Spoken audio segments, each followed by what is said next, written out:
大家好，我是夕阳，今天和大家分享一道上海本帮菜四喜烤麸。这道菜口味鲜甜，烤麸充满酱汁又富有弹性，是上海菜中的经典。这里是300克烤麸，制作烤麸要用到4种配菜：黄花菜、黑木耳、花生和香菇，这也是四喜烤麸名字的由来。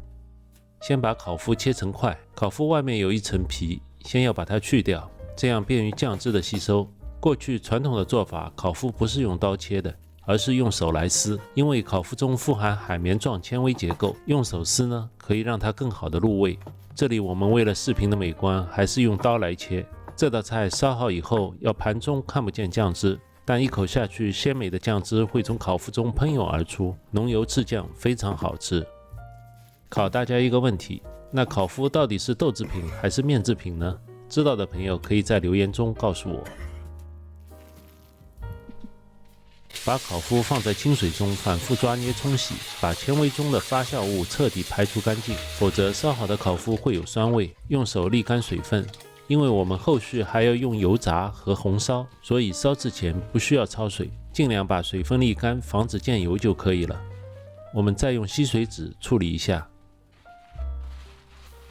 喜欢我视频的朋友请点赞订阅，更希望看到您的留言，我会非常期待。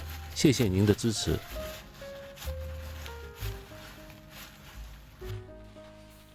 在锅中加入一点食用油，插入筷子冒泡时，油温就差不多了。放入烤麸，炸到表面发硬。因为烤麸比较容易吸油，所以炸的时候油温要高一点，这样可以减少吸油。如果不想油炸，用油煎也是可以的，口感上会比油炸稍微差一点，吃口会比较软烂，没有那么有弹性。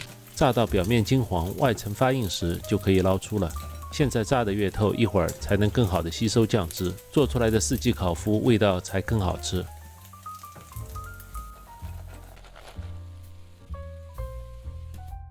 在锅中放入少许底油，放入八角、桂皮，炒出香味，放入香菇、黑木耳，煸出水分，炒出香味。干香菇的香味会比鲜香菇更浓。加入炸好的烤麸，加入生抽15克，老抽10克，加入清水，清水和食材齐平就可以了。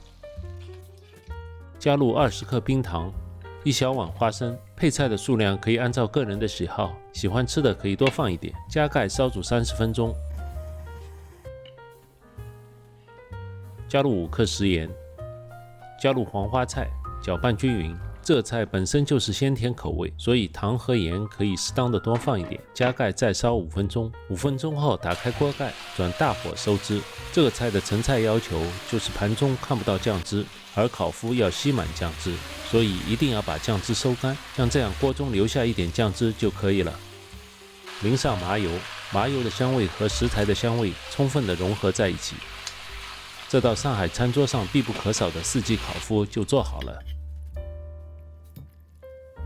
蓬松的纤维里充满着酱汁，用筷子轻轻一夹就可以看到效果了。木耳也非常的软烂入味，香菇和花生更是相辅相成，缺一不可。